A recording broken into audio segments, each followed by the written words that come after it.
This was almost a year ago. It happened in mid to late April of 2019. On my drive home from working a long day, I came across a sharp bend in the road where out of nowhere, a deer jumps out in front of my Dodge Ram and I collided with it. I don't know why, but its momentum must have propelled it a certain way because it shot off to the side of the road instead of over my truck.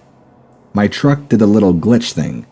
Everything turned off and right back on within a split second, like the car or engine malfunctioned.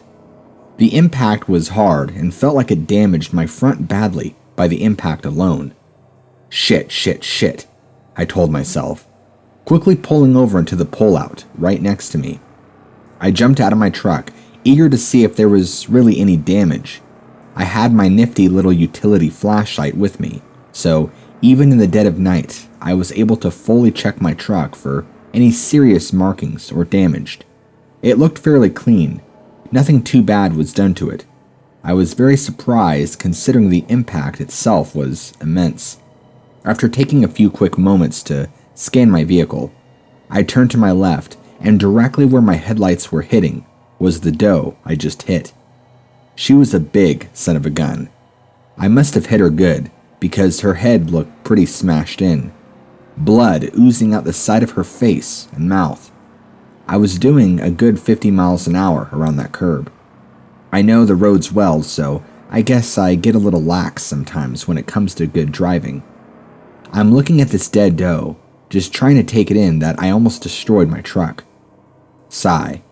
And then before I get back in the truck, I figure it might be a good idea to pop my hood and just double check to make sure everything is okay. I'm not sure if turning off and on real quick is some kind of safety mechanism or what, but I thought I'd be sure. I pop the hood and I start taking a quick gander to look and see if anything got damaged, bent, or popped out of place. Everything looked fine, and as I'm going to reach up to close the hood, I feel these dagger-like eyes on me. What I mean by that is, I felt the strongest feeling I've ever felt of somebody watching me. It didn't feel good though. It felt bad, like someone was 20 feet behind me, coming at me with a knife. I've never felt such immediate fear in my life.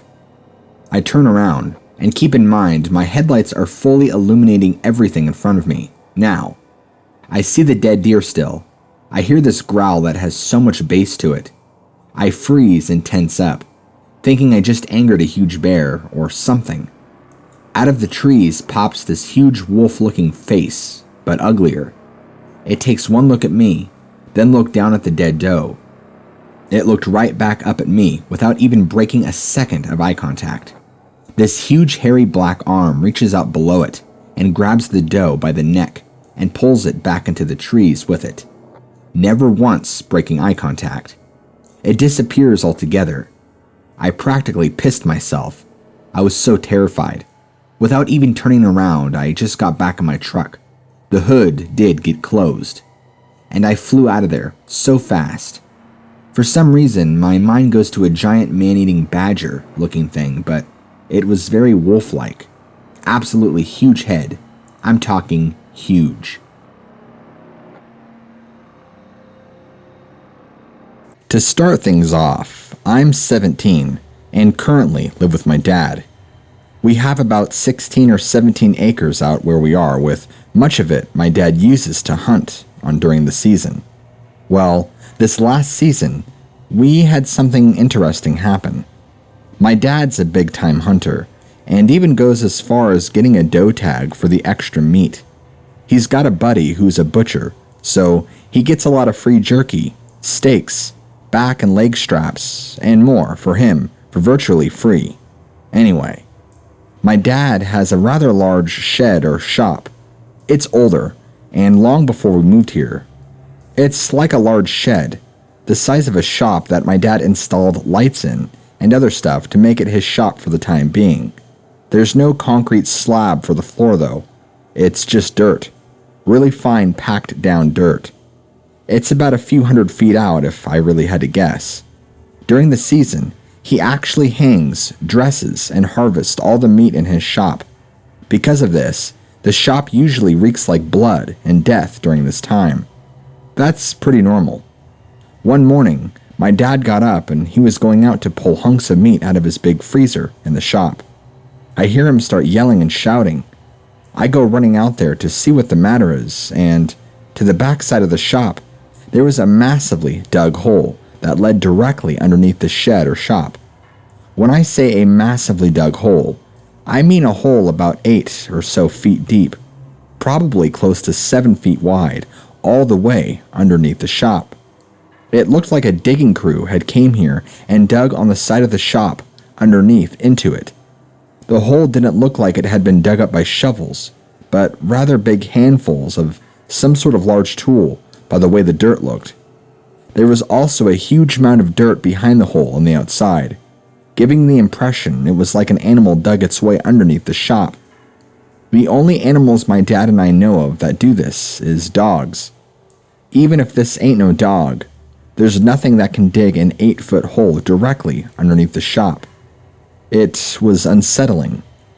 My dad had to spend some hours filling the hole back up. Nothing inside of the shop seemed to be disturbed or moved in any way. I almost wonder if because my father just dressed a deer in there a day prior, that it could have possibly attracted a large predator. I mean, the shed isn't terribly big and smells so bad of death and blood. My dad didn't have any deer meat or parts lying around, but maybe a big cougar or something smelt it and tried to get in. I don't know. I can accept that some animal wanted it because of this, especially after my dad agreed with me, but we just can't come up with any animal that digs this big of a hole. Any ideas?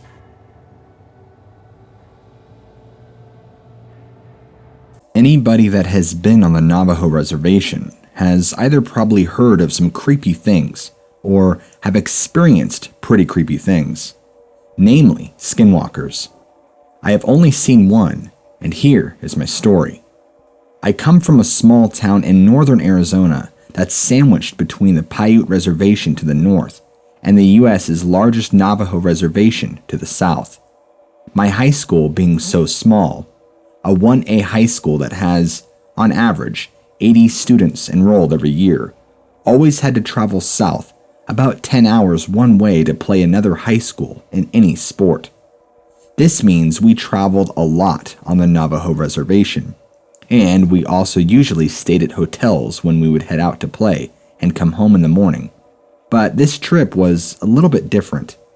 I remember the basketball coach saying that the school didn't have enough money to put up the teams in a hotel that trip, so we were going to be on the road for a total of about 12 hours. I was the only male senior to play basketball that whole season. We had just got done playing our game and headed home on our bus, Big Blue. We were headed out, and it wasn't long, about 2 hours of driving before we had entered the reservation. By this time, everybody was asleep, with it being about 2 a.m. When we had crossed the reservation's border, I noticed the bus driver had sped up and was now going about 85 miles an hour. I thought this was a little weird because he never exceeded the speed limit, at least not in my high school career. For some reason, I couldn't fall asleep like the rest of my teammates, and I just sat at the back of the bus, staring out across the desolate desert landscape that was lit up by the full moon. As I looked out, I could see a figure running towards the bus at an angle of pursuit and keeping up with the bus at 85 miles an hour. As the figure got closer, I saw that it was a humanoid form. As a matter of fact, it looked exactly like a human, only that the face was painted half black and half white with glowing eyes. Glowing eyes like a rabbit's eyes reflecting light from a spotlight. I immediately thought, holy crap, it's a skinwalker. The skinwalker ran up to the edge of the road and just kept up pace with the bus, hurdling sagebrush and rocks while staring at me. After I made eye contact with the thing, I could not look away. It was as if something was holding my head and eyes in place. The skinwalker just smiled at me in this inhuman smile that went ear to ear, showing crooked, yellow, pointed teeth. I felt like I was going to throw up, and I was panicking through the whole ordeal. The skinwalker started to crumple down on all fours, still keeping up with the bus. I could see his bones crack and reform. Hair started appearing all over the thing's body, and in about 3 seconds was now a coyote, and it ran off back into the desert, far out of view. As soon as it was gone, I ran to the onboard bathroom and puked a mixture of food and blood. I didn't want to tell anyone for fear they would think I was crazy. I confided in my Navajo friend. She told me that I needed to see the chief, who also happened to be a big friend of mine, and get a blessing. I saw him the next day in school in the parking lot.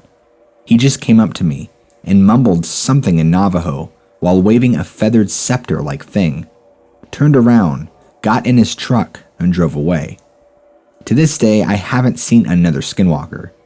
It might be due to the fact I moved away from that town and reservation, and if I do have to go south, I go around, way around.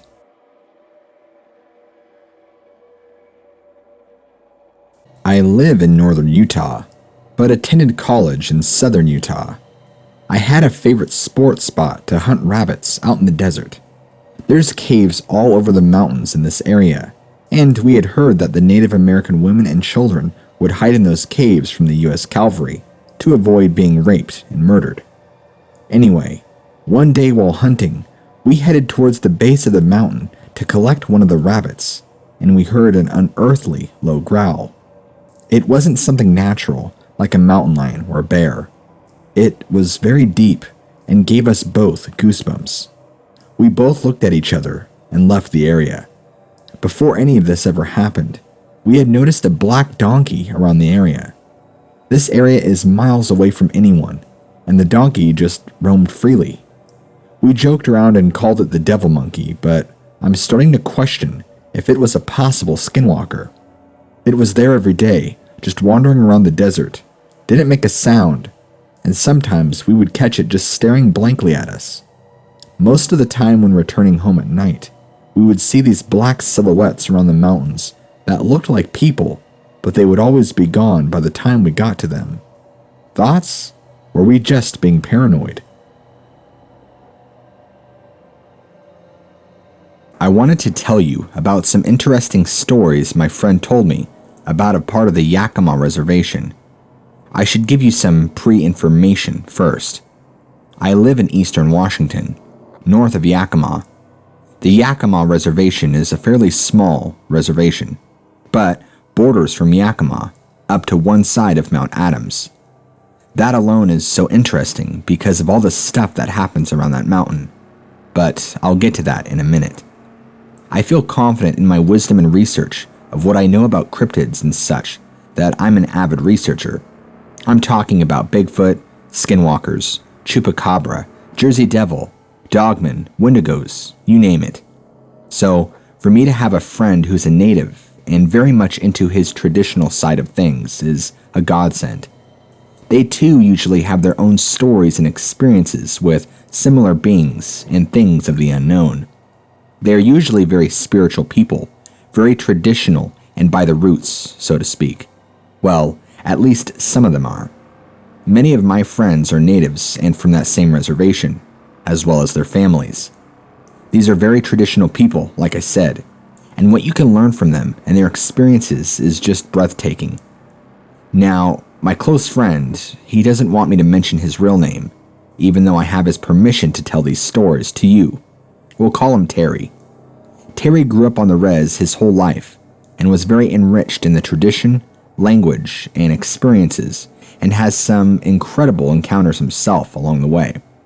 Him and I both share an interest in the unknown, paranormal, and cryptids. However, he's scared beyond his wits when he has an experience or encounters. He firmly believes we weren't meant to come into contact with beings like this. They are far beyond our human level of comprehension, which is how he describes it. Terry, whom I've gotten to be close with many of his family, all have very similar experiences and things happen to them in their life too. I've talked with him and his family about skinwalkers, if that's a thing up here in Washington, like I know it is down in Arizona. They do have similar stories, but they have a word for it that I can't quite remember what it was. I'll have to ask Terry again. It's one of those things they don't really like to bring up, because even mentioning them, more so during the night, is like calling out to these beings. Most of his immediate family was very hesitant to even talk about it, but here and there they would. Terry, though, has experienced something that isn't quite Skinwalker-like, and much more beastly, he likes to say. The first real experience he had when he explained that this large, angry-looking wolf that stood on two legs was stalking him and his brother out on a river one day fishing. He said it scared them so bad that they never went back to that same fishing spot. He's had a couple of friends mention that they've seen it driving at night, running across the road, or even watching them as they drive by. The next time he would have an encounter was with it when he was a little older and at a friend's house having a bonfire late at night. Him and his friends saw these large red eyes coming toward them from the tree line and a large silhouette of a tall wolf.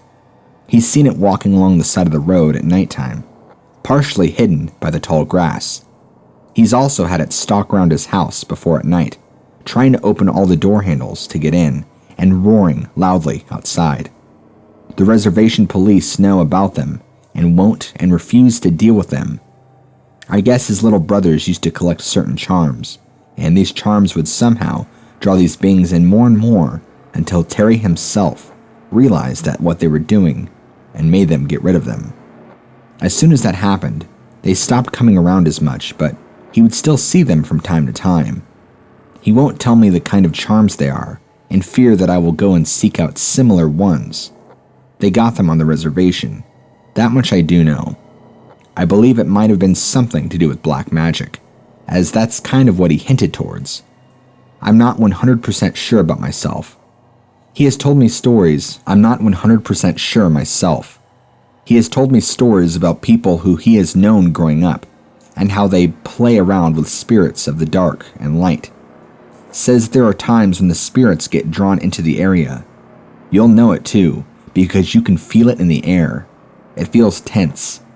He says there are other evil beings besides just what he has seen, which is what I think is a dogman, based on his descriptions. He's told me about his friends seeing tall, skinny ones that are dark in color, and short ones too. They only come out in the middle of the night, and are just as equally frightening. I haven't heard anything about anyone being physically hurt. Even the stories I've been told about being tormented by these or other beings, it's just more terrorizing than it is harming. It's as if these beings are seeking this out, to scare and to terrorize the people they target. The other thing is that these beings, not just the one he's been seeing, but all of them seem to target a specific person. It's almost as if they're assigned to an individual or individuals. I've asked him if what he's seeing is a skinwalker, and he has knowledge on skinwalkers, but he knows them mainly from the Navajo religion and culture. But like he said, they do have similar beings up here with just different names. He tells me he really does not believe this being to be a skinwalker. He says it's a being of darkness, is how he describes it. But it is not the same being. He says it's the spirit of an evil wolf in the form of flesh. Him and his brothers and friends know about it and stay at certain spots in the woods. This includes hunting spots, fishing spots, shortcuts in the trails, game trails, things like that. There's certain areas they will only go during the day and avoid at night. They treat it very seriously. One thing I wanted to mention to you was that I said earlier it's interesting how the western part of the reservation ends on half of Mount Adams. This mountain has been notorious over the years for strange sightings of weird things, unexplainable things. Bigfoots have been spotted here countless times, even dating back to the 1800s. Washington State's history is rich with them. There's also talk about time and dimensional anomalies. Those stories are pretty interesting too. Of course, there's UFO sightings as well. There seems to be some sort of abnormal magnetic reading in certain spots along the mountain itself. I'm not sure how that ties in with everything, but it is interesting once you try to connect the dots. I will say that I think it has something to do with these beings showing up and having so many sightings. I know some of his other friends live closer to the mountain, and they talk about seeing this thing more often than not. Maybe it's drawn to a certain area more than others. From what I've gathered that he's told me is that the farthest east you go on the res, the less there are. I'll talk to more of his family and friends and see if I can't get some more stories for you, because it's very interesting. Maybe he is indeed seeing a dogman, and these beings are somehow attracted to him for whatever reason.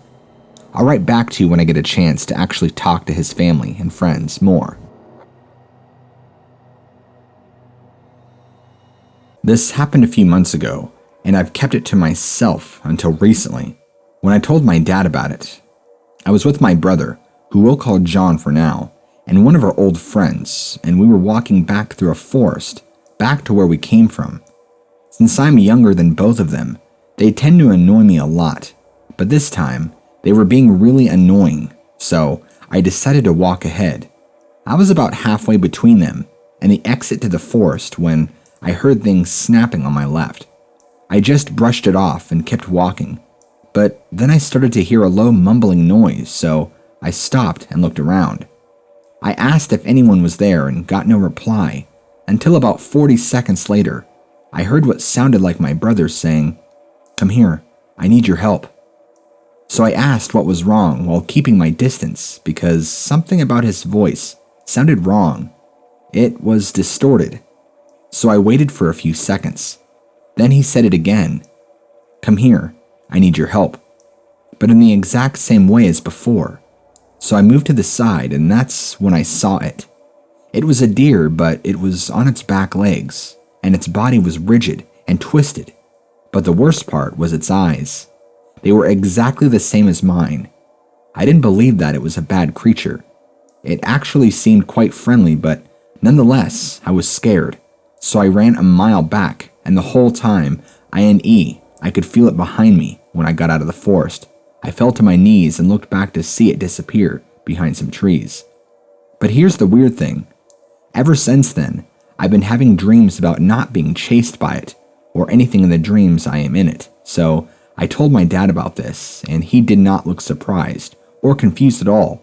He told me of similar events he had when he was young.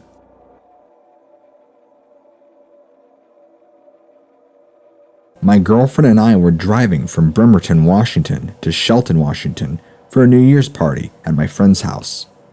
Now, I'm not sure if anyone is familiar with this highway, but it's a curvy road with only one lane on either side. It was around 11 o'clock at night, so it was pretty dark out. When we were almost to Shelton, we came around a curve to find something standing directly in the middle of our side of the road. Luckily, there weren't any other cars in the other lane, because I would have either hit them, or whatever was standing in the road because I had to swerve all the way into the other lane to avoid it. After we barely missed this thing, neither me or my girlfriend could figure out what the fuck was standing in the road. This thing looked gnarly, almost like it was snarling. It kind of resembled a bear, but it was also way too tall to be a bear. I guess you could say it had the legs of a deer, and the upper body was a bear. I don't know if skinwalkers are in this area, but whatever it was, it did not look familiar or friendly. I've seen plenty of deer and bear to know that it wasn't either of those things. My girlfriend and I both just refer to it as the demon bear that almost didn't let us make it into 2020. Can anybody help me figure out what the hell we saw?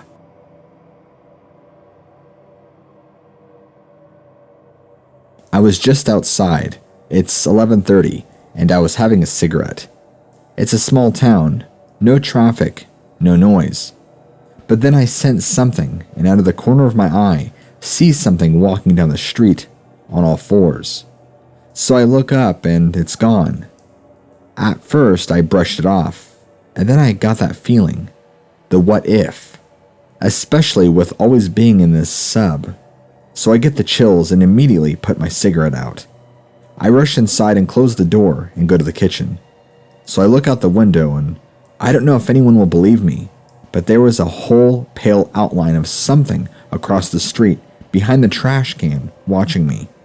And it's a trash can on a desolate street. No clutter, nothing.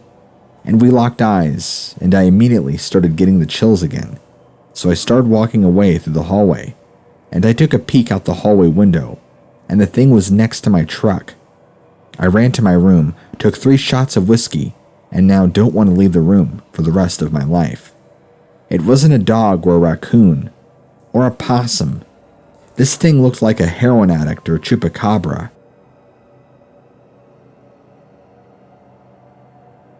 I wanted to write this to you sooner, but my family and I have been busy quarantining and getting supplies ready to hunker down.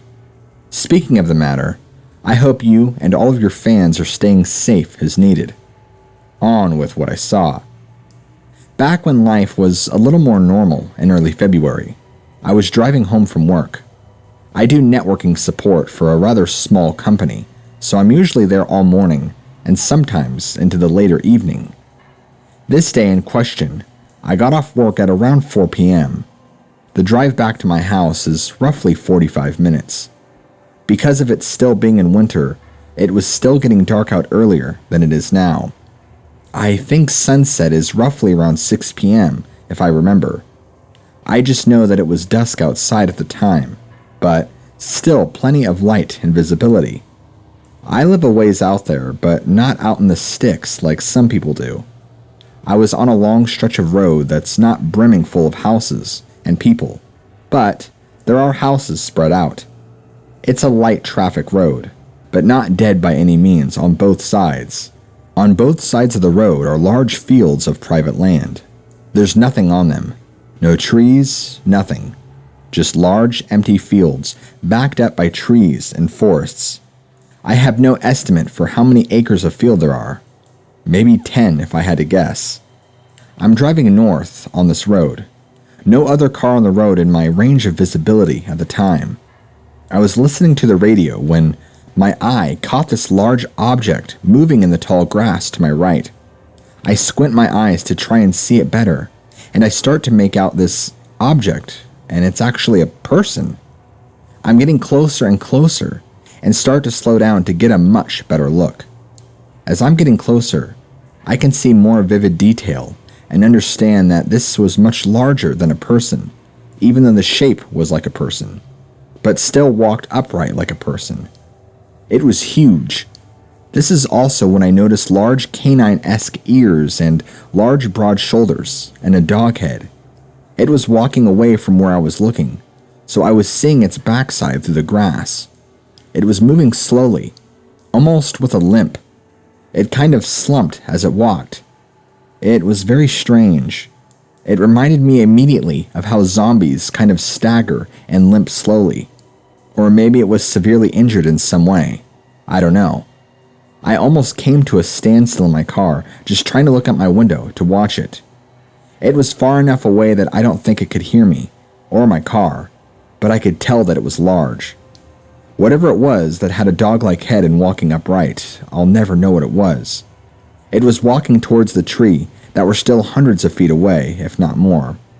I eventually came to a standstill. For probably about 2 minutes, I sat there on the road, watching it, my car totally still with my foot on the brake, until it reached the trees and entered. I have never seen an animal like that before. Certainly not an animal that big.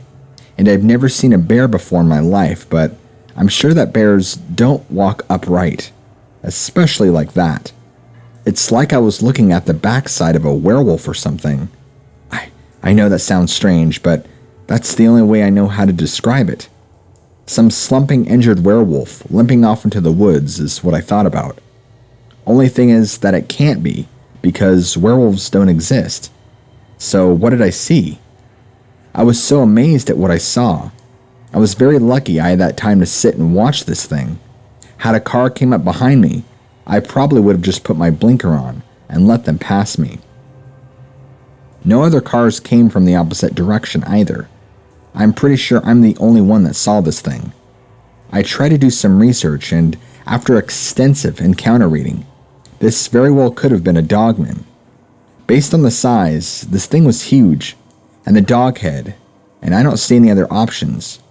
My mind doesn't want to go there though, because we've been taught our whole lives that it isn't reality, and those things don't exist. I don't know. I haven't told any family or friends about this, so you're pretty much the first one. I just chalk this up to being some sort of unknown animal, but it could be a dogman. I don't know. I'll never know for sure.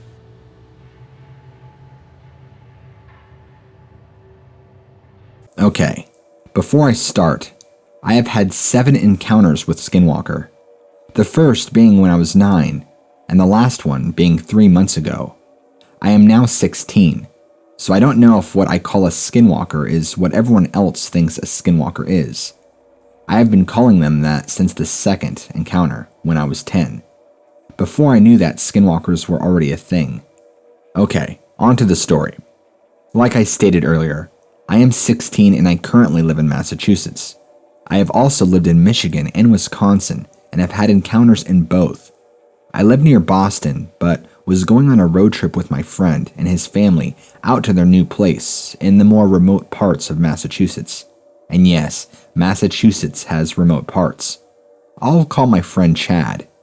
We got to their house, and I was planning on staying for about a week to help them get settled in and to see the surrounding areas. At the edge of their property, they have these woods that start off with just a few trees here and there, but after a 5-minute walk, they get really damn thick.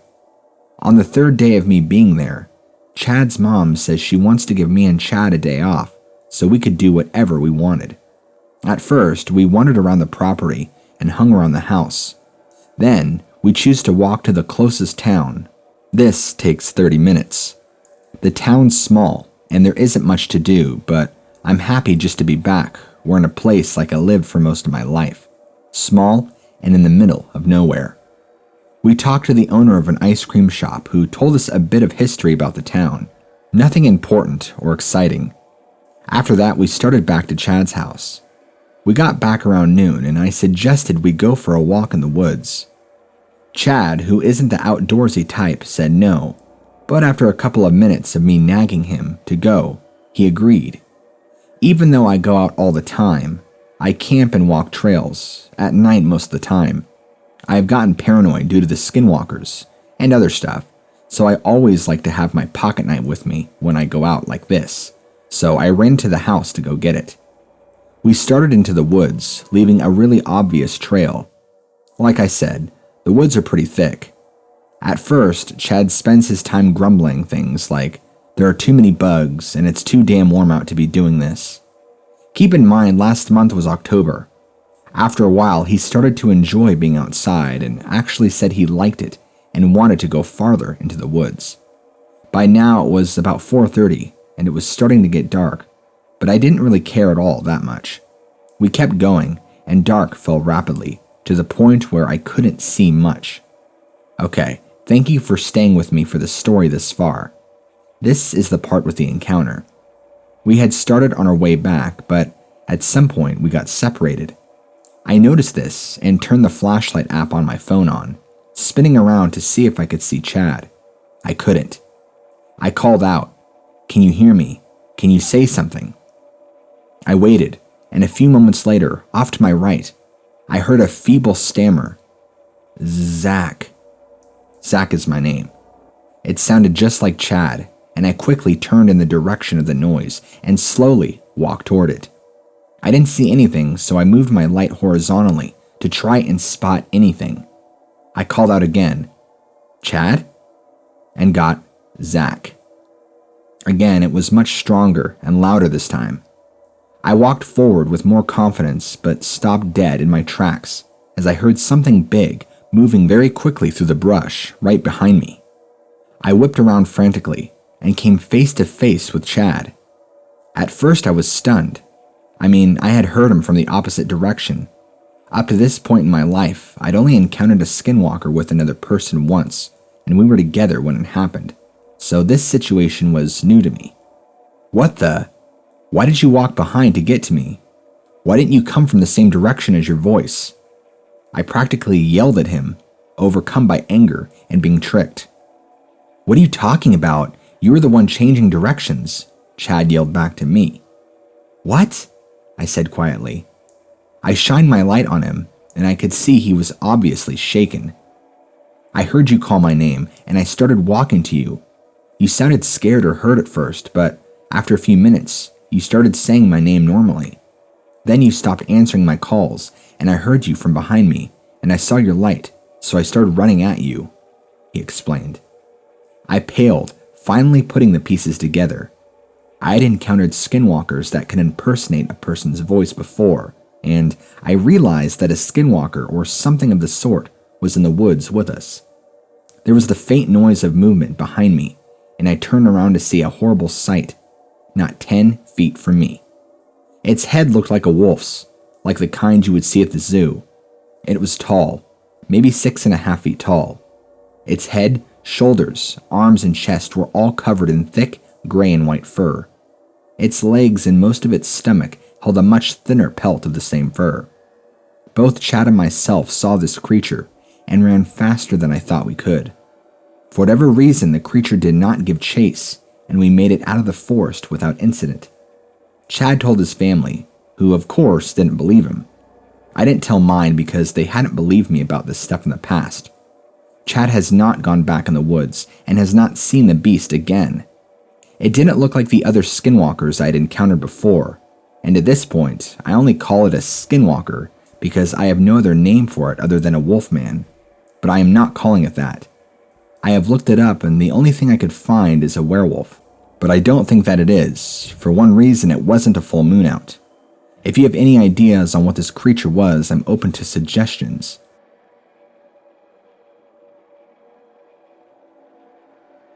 I live in southern Utah. There's a lot of natives who live in my town, and many stories or beliefs of these creatures. Around an old mining location, there is stories of skinwalkers. One encounter, my friend was coming back from a party. They started up the car and saw a coyote coming for them. They locked the doors and began driving away. In the rearview mirror, they said they saw something running towards the car on 2 legs. It didn't seem like a human, and was keeping up with the car pretty well, even at 55 miles an hour. Most kids who have attended bonfires out there have very similar stories. Just wanted to ask if anyone has heard of skinwalkers chasing their cars. In some cases, the cars couldn't even start at all. Most natives won't go towards this old mining location, or other places in my town.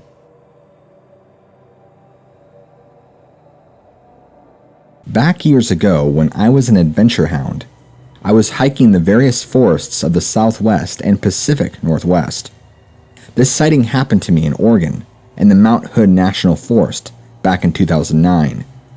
I hope this isn't too alarming, because I know many friends of mine who are going to listen to this and freak because they live in Oregon and frequently explore this same national forest. Oregon is a beautiful state, full of lush timberwoods and greenery everywhere, and varying degrees of temperate and moderate temperatures. If you haven't gotten the chance to visit the state, give it a chance. It's got a little bit of everything, from desert to thick forests. Besides this sighting, I've had nothing but great experiences in this state, with much wonderful people. The sighting itself was back in May of 2009, to be exact. I was hiking alone by myself on Mount Hood National Forest. Beautiful forest full of thick pine and timber for miles on end. It's incredibly peaceful. During this time, I had hiked off-trail for quite a few miles to do my own exploring. I can remember it very clearly. I was sitting down on a fallen tree, finishing up a ham sandwich to put some fuel back in my body.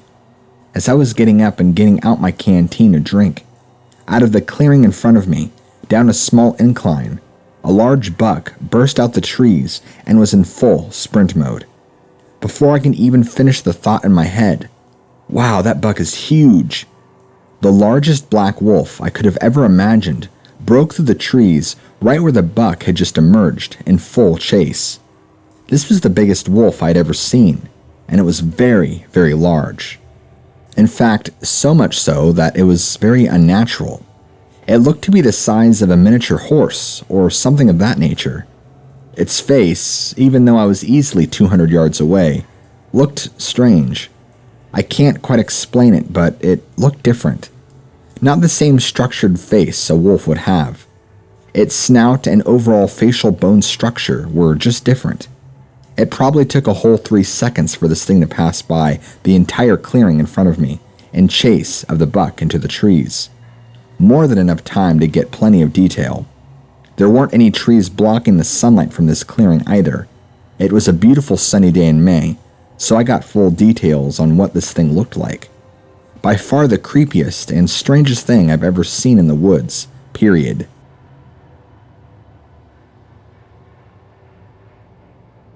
So, I have been kind of wanting to share my creepy encounters and experiences for a bit, but what my sister told me a few days ago made me want to share this possible skinwalker encounter. I'm Native American, and so my father and siblings. My mother has very little, but there is some. We are not involved with any tribes, but I do enjoy looking, reading, and trying to be active in the native culture. There are also plenty of tribes in the state I live in. A few weeks ago, I was asking my dad about the tribes around here and asking if there was a possibility that skinwalkers could be up there. He kind of avoided the question, but did tell me that a tribe up north was notorious for murders, both by members and unexplained ones. I tried seeing if I could get any more answers from him, but there was nothing else. Now, time for the actual encounters. Both my sister and I have experienced them the most, but my brother has also had some unexplained scratching and whispering at night. It was rare, but it did happen.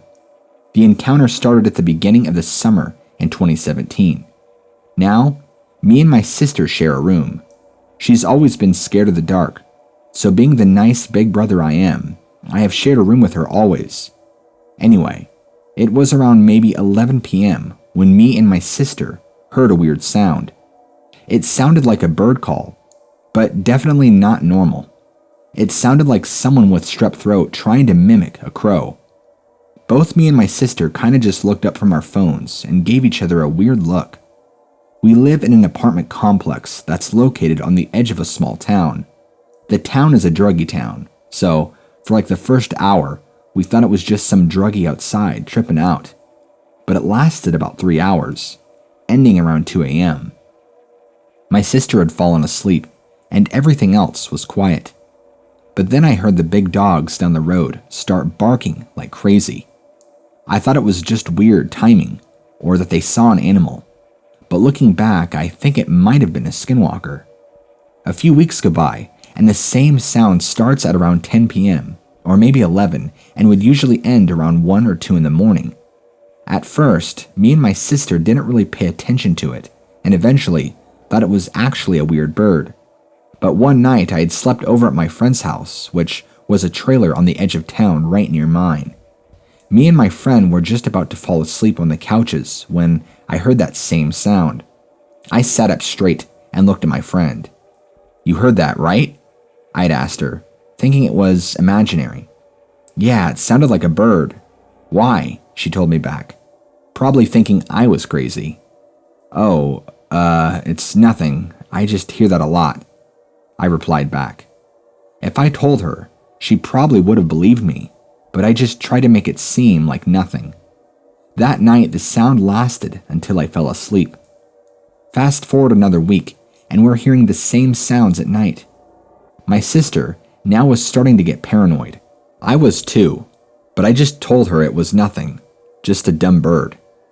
At this point in the summer, I was listening to lots of skinwalker stories and started connecting their similarities to what was happening with me. One night, me and my sister were just chilling in our beds with our windows open when the noises started up again. This time they sounded more ragged and sick.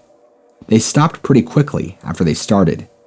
Me and my sister just shrugged at each other and went back to our phones when suddenly, right next to our window, we heard the most blood-curdling scream.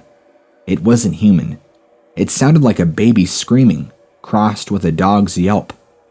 With that sound ringing in our ears, me and my sister both jumped and she screamed, hiding under her covers. I honestly hid under my covers with my heart racing. We waited what seemed like hours until my sister whisper yelled at me, asking if it was safe. I had to put my big boy pants on and uncover to close the window. I did so rather quickly, but when I got to the window, nothing was there. My sister wanted to tell our parents, but I knew they'd never believe us. The next day, though, I had asked if they had heard anything, which they said they had not. I brought this stuff up to my 3 friends one night while having a sleepover. At first, most of them took it as a joke, but Then I explained how I felt that I was being followed and having a sense of dread 24/7. They then seemed to believe me, and I told them that I thought it followed me to their houses. And what freaked us all out was that night, my friend's dog started barking and growling like crazy. Afterwards, one of my friends had remarked, "Why did we become friends with a Native American?" It made us laugh and calm the atmosphere the rest of the night. Back home, my sister had told me that the noises stopped while I was gone, which pretty much had confirmed to me that it was indeed following me.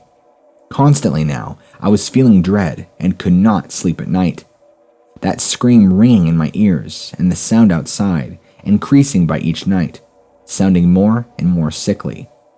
Like I said, this had been lasting all summer, so eventually we just got used to it. Sometimes it sounded like there was more than one, but as long as it didn't get close, we didn't care. At my friend's house, it was still the same, paranoid of seeing it.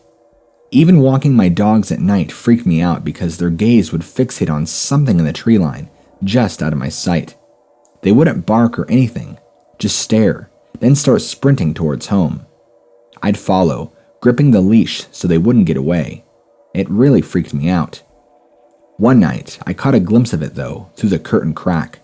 The noise had gotten closer. Me and my sister were prepared to hear another of those terrible screams, but no. I looked out the window as the wind blew in, and I saw what I believe was the skinwalker. It looked so sickly and thin, its eyes sunken, and its face looked like it was scowling. I just stared at it until the curtain moved back. Then it was gone. The dread had filled me even more. After that, we heard less and less. Towards the end of the summer, we had heard it again, and I decided to record the sound. It sounds weirder on the recording, but it's there. I wish there was a way to show it, but everything had died down until recently. I still have the constant feeling of dread, and I've become more paranoid, but I know what I've been experiencing and hearing is real. Last month, me, my siblings, and Dad saw a white deer. I know that means good luck, but just the other day, after my dad picked me up from work, he told me that on the way, he had seen a white wolf sitting on the side of the road, just watching the cars. I don't know if this is significant, but it's something to note. Also, my sister has been experiencing stuff all in her room. Just last week, she came running out of the room, saying she had heard scratching at the window. It's all just super freaky and weird. I'm already kind of a paranoid guy, but this is just all too weird just to be a coincidence. I just hope it stops. I'd love to get a good night of sleep.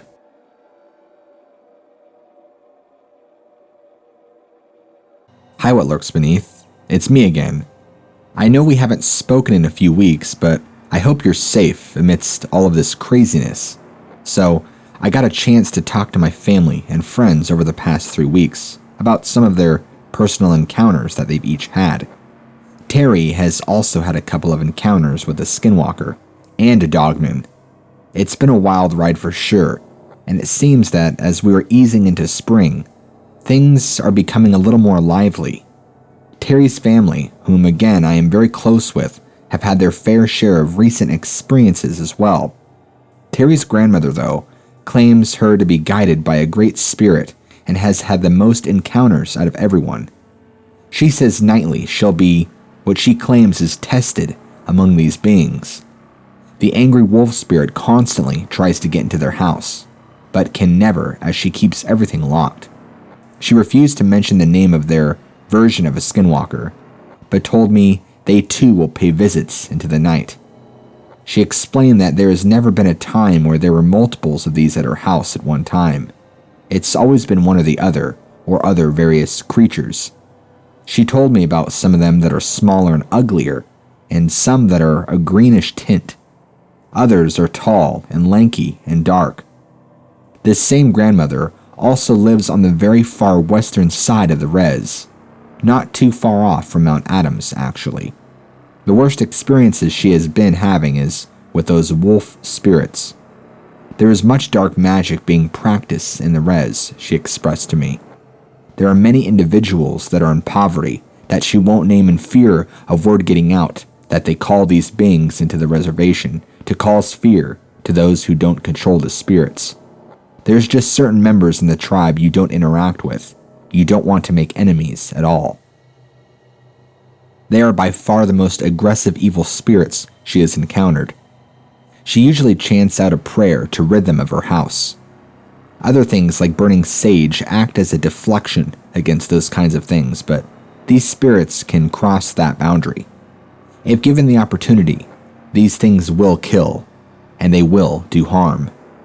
The grandfather, Terry's grandfather, who passed away years ago, had many personal run-ins with these same beings when hunting, mostly during the morning hours and dusk, but I guess he had a large scar running up his thigh and torso from when one of these things attacked him and almost gutted him like a pig. They were a common nuisance to deal with around the nighttime. There were times where he would be out hunting buck for meat, and these things would steal the kill from him, or get to the body before he could. It happened more than once, I was told about.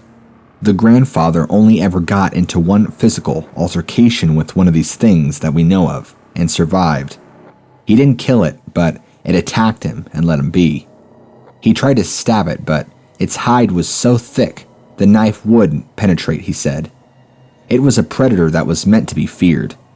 It sounded to me like he and many others know about this kind of being, along with things like skinwalkers and such, but they wouldn't ever mention it or talk about it, or even going as far as acknowledging their existence for the fact that they don't want to draw it in. It's really weird how secret they keep these things. Like I mentioned, they are very strict to the mantra of if you talk about it or give it energy, it will come to you. This grandfather has also had various encounters with the skinwalker as well, but when he was much younger. Those stories I wasn't told.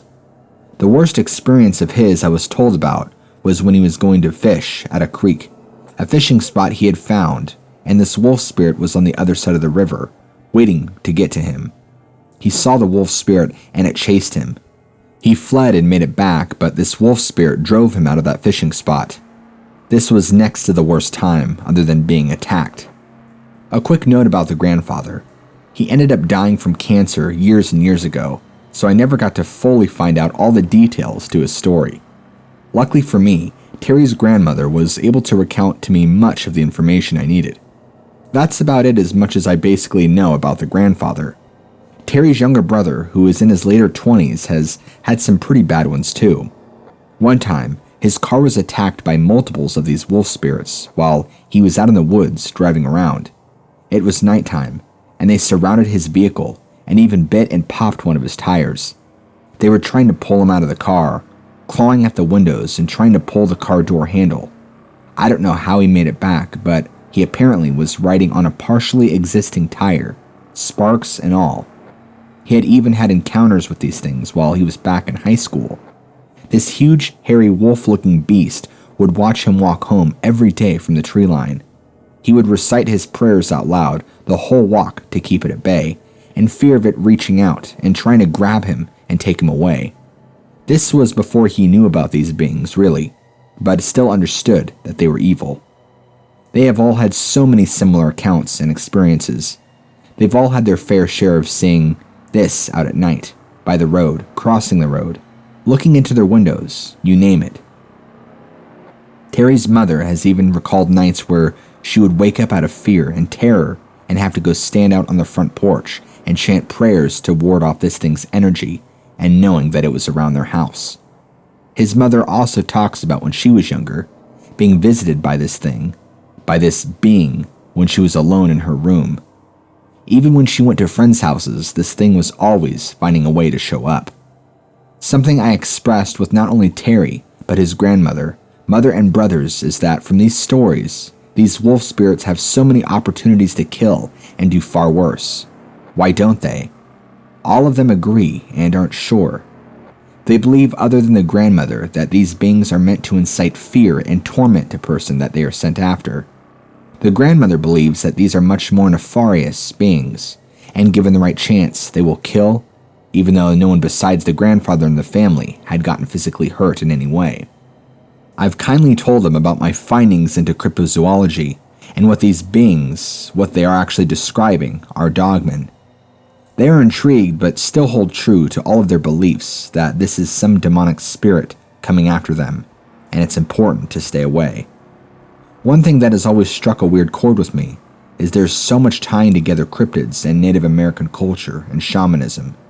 I am still trying to find the connection myself. I was even told that there are so-called experts on these beings from some of the elders in the tribe, but they won't talk about it, especially to me, a white boy. So I'll just have to keep researching and digging out what I can. As fascinating as all this truly is, it is also simply terrifying that these beings seem to be targeting not just Terry's family, but many families in the tribe and the reservation. If I find out anything more worth writing to you about, I'll write you in.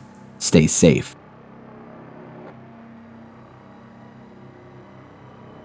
First, I feel as though I have to give you readers some background information about myself. I was raised by my mother, who was 50% Cherokee and 50% French. Us kids have never met our biological grandpa, and believes in paranormal things but tries to pretend that it's not there. And by my father, who is Scottish and English and German and Jewish by blood. He, on the other hand, is a 100% atheist and is rather skeptical about things he cannot explain. He endeavors to be a logical and scientific person in all things. Well, due to major differences in personalities, beliefs, and values, they divorced when I was 8. She soon married my stepfather, who is a devout Southern Baptist from Mississippi, and basically gave up her identity as a native and became a God-fearing woman.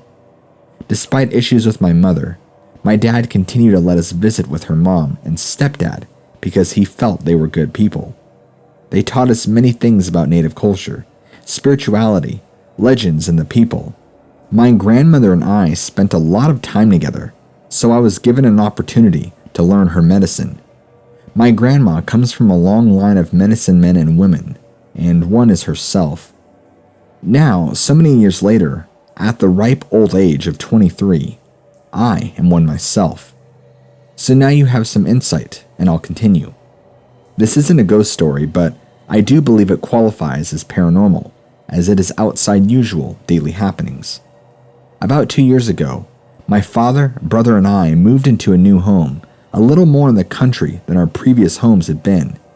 Something we all thoroughly enjoyed because we grew up immersed in nature and a love for the land. Shortly after moving there, about 3 months in, I decided it was time to expand my family by getting myself a puppy.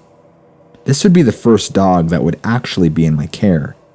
I've always had a very strong connection to dogs as my guiding spirit is a wolf. I learned this after a vision quest many years ago, but that's a story for another time. After a while of searching, I came across a beautiful 5-month-old male German Shepherd Pit Bull mix. I went to meet him and instantly fell in love. He was the greatest, very sweet, kind to the cats, and protective of me. He became my best friend, everything you could want in a dog. Now, anyone who has owned a puppy or young dog will know, potty training is a task. Even after being with us 2 months, he was still waking me up every 2 to 4 hours to go outside. Hard on the heart rhythm, but had to be done. On this occasion, in particular, we got a late-night visitor that we weren't expecting. Like I said, my dog woke me up in the night. This time it was around 2:45 in the morning, and I wasn't ready, but I dragged myself out of bed and clicked on the leash.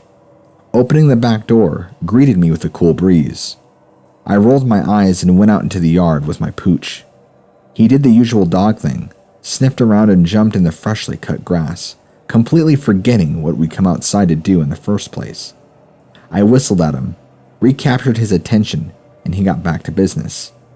As he squatted, I turned my head to the sky, offering him some privacy. The moon was exceptionally large that night, almost full but not quite bright. During this observation, I began to realize there was no typical nighttime noise around me. As if that wasn't unusual enough, I had a shiver go down my spine, and my arm hair began to stand on end. That's when I heard my dog let out a low growl as he pinned himself against my legs. When I looked down, his tail was tucked and hackles were raised. When I tried to move and he pressed himself against me more. Another shiver came over me, and now I took the opportunity to follow where his eyes were looking. When I did, I was looking at what appeared to be a coyote. Not totally uncommon in the area. We'd heard them on many nights living here. But this was different, looked different, and felt different. The most frightening thing, however, was that it was looking right back at me. I didn't move, didn't take my eyes off it. That's how I was able to see its features so clearly in the moonlight. Its fur looked thin, even bald in some spots. Its eyes were yellow, not reflective yellow like you'd see on a dog in the dark, but yellow like the sun. Very powerful and almost blinding. Then, looking more closely, I noticed its back legs were longer than a normal coyote. Longer than any canine creature should be, actually. Starting at the hips and going down, they seemed to look almost bipedal in design. That's when it dawned on me just what I was saying. I picked up my 60-pound dog, never taking my eyes off this creature. As I did, I said a Cherokee prayer in my head that I'd learned from my grandmother. As if it was physically upset, it backed up slightly, and then I heard a voice that perfectly mimicked my grandmother say, "Why would you do that, Mikers?" No one aside from my grandparents ever called me that. It was their special name for me. With that, I darted for the door, dog still in my arms, entered, put him down and locked it behind me. The noise must have woken my brother because he came into the kitchen all bothered, asked me what was going on and why the dog was all riled up. I held my finger to my mouth and shut off the light. We then made our way into the living room and shut that light off as well. And like something out of a horror movie, the outline of a tall humanoid thing shone through the stained glass of the small window on the door, thanks to the bright moonlight. We both froze, and he made a grab for the knob when it started to turn. Capturing it just in time to lock it, that's when it spoke to him, but this time in my grandfather's voice. "Bubba, why don't you let Grandpa in?" His face turned ghost white, and he turned to me. That's when I mouthed the word, and he paled even more. It began to tap on the glass, and we both went into my room and ignored the knocking. The next night, around the same time, the tapping only grew louder. We sat in the living room praying to a Cherokee sun goddess that it would go away. The tapping turned into knocks, which turned into pounding the more we prayed. This must have woken my father because he came downstairs in a huff. We told him about the night prior during the day, but he didn't believe us and thought it was just one of my brother's friends being an asshole. So, when he saw the silhouette in the window, he grew more angry and made a beeline for the door. We yelled at him to not open it, but he did. However, instead of harming him, it seemed to be afraid because it got down on 4 legs again and disappeared down the road. My dad's face paled as he stumbled back a few steps. He locked the door behind him, and we all went to bed. The next day we talked about the situation. I explained to him the natives call this creature a skinwalker.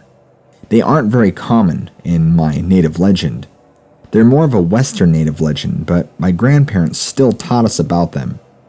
Dad, being the skeptic, just summed it up to a weird thing he couldn't explain. Later that day, I went to our local craft store and bought juniper ash as my grandma instructed and sprinkled it around our house. It never returned, but my dog was never the same after that night. It's as though the entire experience changed him. He went from a loving animal to mean and unpredictable. He started lashing out at anyone who wasn't female. We tried correcting it over the course of a year and a half, but nothing helped. He finally harmed my brother, causing him to bleed, and I was forced to find him a new home. Luckily, he is with a couple who are both female, and he seems much happier, but even to this day, I guarantee he won't go out at night. I didn't mention the name of the creature very many times because it's considered a bad omen in native culture to give those things any energy. If anyone is nervous after reading this, please feel free to message me, and I will happily walk you through a prayer.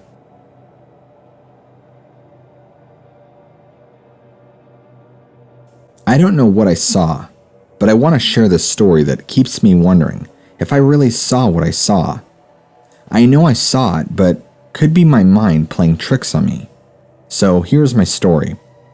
I got a new puppy a few weeks ago, and during this time, the motion sensor light broke on the side of our house. At around 10 p.m., I was taking him out to pee, and it was super dark and silent. I was kind of freaked out by the silence, but could hear trees cracking in the wind and weird sounds coming from a tiny forest area behind our house. I felt super paranoid, so I grabbed my pup and went inside. 2 or 3 hours later, I had to take the pup out for his last pee of the night. I picked him, went outside and replaced him on the ground right outside the door. When I did that, I looked to the left and saw a smallish black figure run like a dog and then grow as if it were running like a human and went behind our above-ground pool. Scared as hell, I picked my pup up immediately and ran inside, locked the door and just stared at the door, waiting for something to come running up to the door. We have a 5-foot fence, but because my pup was only like 10 weeks old and could squeeze through the fence posts, so we had to zip tie construction barrier all around the fencing so nothing could get through. I thought that whatever it was that I saw, I wouldn't be able to escape. So I woke my dad up, grabbed a gun, and with his confidence, we checked the yard out and found nothing. Not telling my mom, the next morning, my mom takes the pup out at around 5:30 in the morning. I'm sleeping on the couch, and all I hear is my mom yell and run inside with the puppy because she saw a black figure run behind our pool. I still had my gun near me, so I grabbed it and went to see what was outside. I looked outside everywhere to make sure there wasn't an animal stuck on the inside of our fence, but found nothing. I told my mom about what I saw the night before and was just kind of in agreement that it was weird, but that was the end of that. So that's the end of the story, and now I'm kind of scared to be alone, in the dark at my house at night. It could be my mind playing tricks on me, but I swear I saw what I did. When I was younger than 10, maybe around 8 or 9, I was living in an apartment complex in Seymour, Indiana, a nice little place. I was playing with some friends of mine at the attached playground of the complex, when I swore I heard my mother calling for me to come over. But it was not in the direction I knew she was at, but instead the opposite direction. I was confused, so I told them I would be back, and I spoke to my mom, who was smoking with my aunt and grandmother. I asked her what she needed, and she was confused, saying, "I didn't say anything. Go ahead and keep playing." So I went back and went about my business, not hearing the voice again. I swear up and down that it was her voice. A few years down the road, I was watching an episode of Found Tapes, that old mockumentary that used to air on Animal Planet.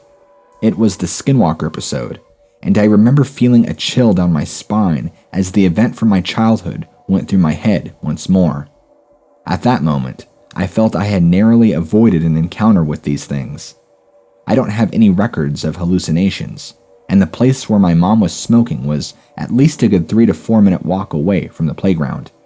Can't really say on the matter of if this is a real encounter, but I figured it was enough to finally post it on the internet.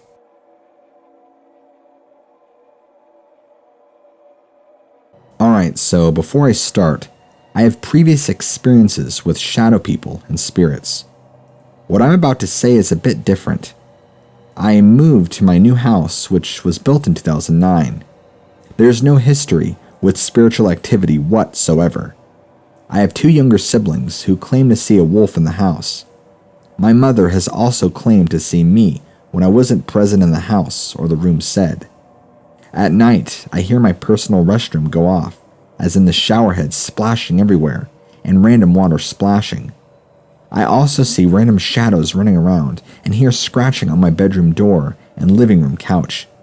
Today I played with a candle, asking what entities live here, and the only one answer I got was a wolf. I did more research, and it has led me to believe it is a skinwalker. When I lit the candle, I asked for signs that something was here, and I heard growling. Anyway, if anyone can help me more with the information on skinwalkers or what possesses my home, please reach out to me.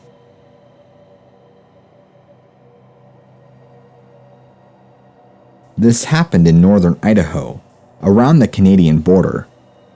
When my dad and I would go hunting, it was fairly standard practice for us to sleep under the stars in the bed of his pickup truck. I was about 8 or 9 at the time, and we had an unsuccessful day of hunting that Friday, and were going to stay the night at the site and then start back up early Saturday morning. Well, I was cozily sleeping in my bag when, around 2:30 in the morning, my dad and I both shot awake. There was some creature on the other side of the hill we were parked next to that made this sound I still haven't been able to find anywhere online. Loud as hell. It sounded like the cross of a screaming koala and a woman screaming out of primal rage. It yelled for approximately 30 seconds before silencing for about a minute. Then it screamed again. My father was at this point quickly shoving me and a few times from the back of the truck into the cabin, where he also entered and locked the door. We heard the yell one more time after we were safely locked inside the truck cabin, and I asked my dad, who, being an avid hunter and lived in northern Idaho his whole life, what was happening. And I remember him looking scared and simply saying he doesn't know. So yeah, I'm 22 now and have tried to find anything that makes that noise for years now, but have been unsuccessful. I think it's a skinwalker, so that's what I'm going with. Maybe you guys have had similar experiences.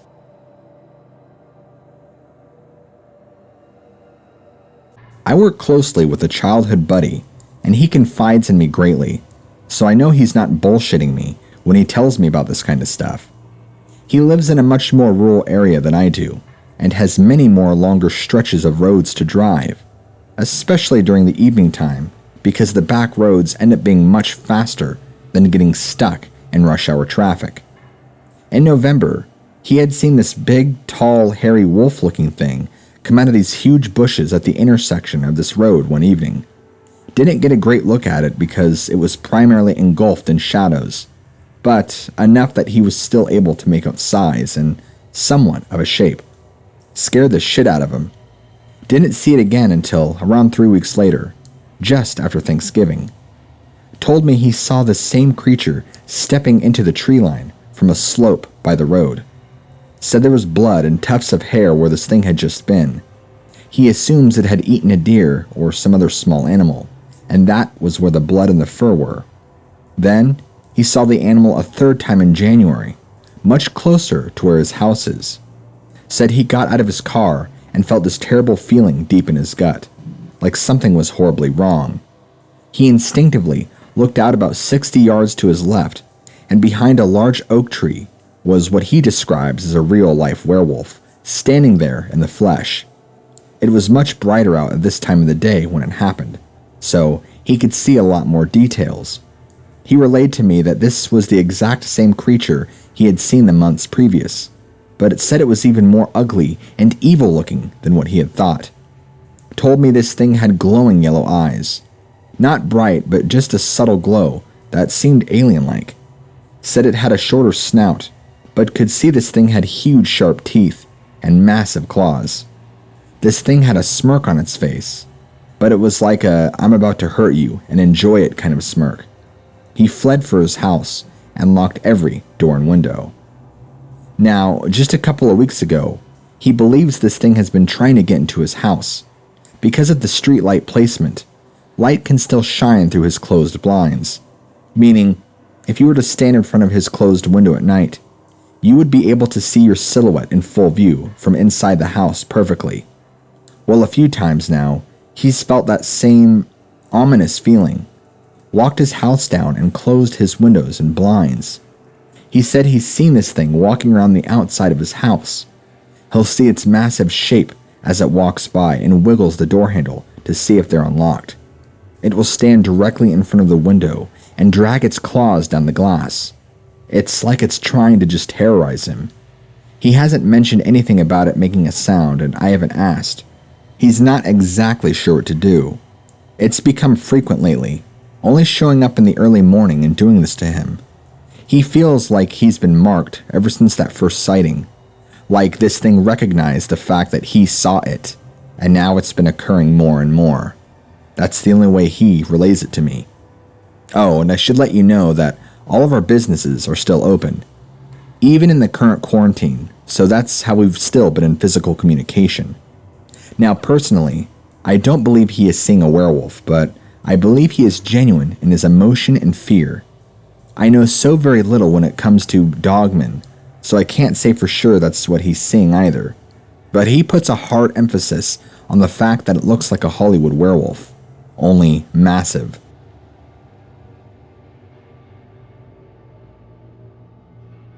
My father, very recently in the past months, had traveled back out to a spot only he knew about to hunt again during the season.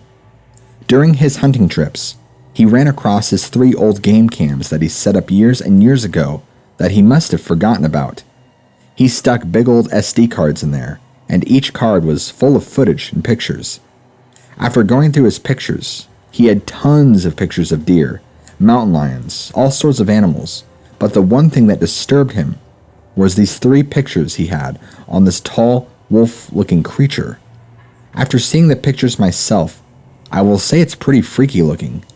You can only see the top half of it in all 3, but because of the thick brush, the rest is kind of blocked out. These pictures dated back in July, a few years back, which would make sense why the foliage was so thick in the picture. It looked to be like the picture, which made sense. The animal, or whatever it was, had to have been at least 7 or 8 feet tall in comparison to where my father put the cam on the tree. It had teeth that looked to be far too big for its own mouth. Very hyena looking, actually. Like if you had crossbred the two, but very thick and matted fur, from what we could make out. Anyway, just thought you might find it interesting. There was nothing really of interest on the other 2 cams he retrieved, just on the one. I'm currently in search for the SD card with the pictures on it. My dad still has it and never deleted any of it, so I can try and get them for you. We'll be in touch. Thanks. So, let me go ahead and give you some background information to where and when this encounter happened. The place this encounter took place is at the Centennial Valley, which is the most beautiful place on Earth, in my opinion. But the downside to it is that it's about 4 hours north of bumfuck nowhere and is near many Native American hunting and arrowhead making spots, so it does have the right area for a skinwalker or something of the sort to be there. I was about 14 when this happened, and I still go there, even after the encounter, believe it or not. So, what happened was, I was exploring the hills near me when me and my family usually stayed during visits, so I knew the area fairly well, but it is very large, so I don't know all of it. But anyway, I was exploring a hill I hadn't been to very often, when suddenly, I get this odd feeling of dread that just suddenly washed over me. So I looked around to see if anything weird was causing, and when I noticed my dog Joey, who is not easily frightened, but even he looked scared. But I was armed with a recurve bow and bear spray, so I decided to continue on my trek despite the bad feelings. After about 20 minutes of walking, the feeling came back, only a bit stronger, and I could feel my adrenaline starting to pump through my veins. So I glanced around again, but this time I saw a coyote with a tattered hide running on the tip of the hill. But the odd part of this was it was angling. It ran towards me, which was odd considering I had a large dog, a German Shepherd and Rottweiler breed, in case that might mean something. And my dog usually scared most animals off because of his loud bark. So as the coyote continued its descent, I decided to fire a shot from my bow, just to try and scare it off. I aimed my bow just a bit in front of the small beast, but as I released the arrow, the coyote sped up slightly. After about a second, the arrow had impaled the creature. Shocked because of the sudden increase in speed of the little thing, I decided to go up and make sure the coyote was dead. As I walked up the hill, the beast began to move and wiggle itself off the arrow, and then one instant it was on the arrow, the next it was off and giving me a death stare. At this point, my dog was freaking out, and then I started barking as the beast began to walk in my direction, only it was standing on its hind legs. Startled, I quickly put another arrow on my bow, this time with a broad head, and I shot the coyote dead in the chest. This time, a little freaked out and just as much convinced that it must be dead now, I began to walk home when again it got off the arrow and began to run again. Only this time, I was thoroughly freaked out and on the verge of shitting myself, so I broke into a dead sprint back for home, only stopping to make sure my dog didn't try and fight the monster, only he was ahead of me. After about 10 minutes, I was completely out of breath and I could not hear the beast running behind me, so I decided I would hit it with one more arrow to give me another momentary head start. When I knocked the arrow and turned back to find the creature was standing on a perch farther back than where it had started. I calmed down somewhat and I started walking home, and I never saw that monstrosity again, and hopefully I never will.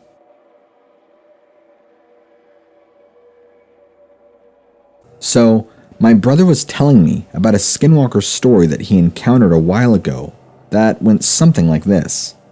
A gathering of people, or a caravan party. The narrator did not know everyone there. He notices that the number of people at the party begins to fluctuate and decrease throughout the night, and everyone else starts to notice too. Some of them go out to look for the missing people, and the narrator stays around the fire. Although the people left separately, they all return after some time, all at once, with the missing people. So the party begins to quiet down, and the people who were once talking are sitting and listening silently.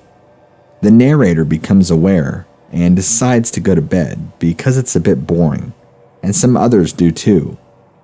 Right as he is going to sleep, he looks out the caravan window to see that everybody left outside is sitting silently and motionless around the fire. He is woken up the next day by someone else apparently at the gathering, asking if he was okay. Apparently, everyone who left the camp was found unconscious in the fields in various locations, and their apparent replacements were nowhere to be found. This is how he told it to me.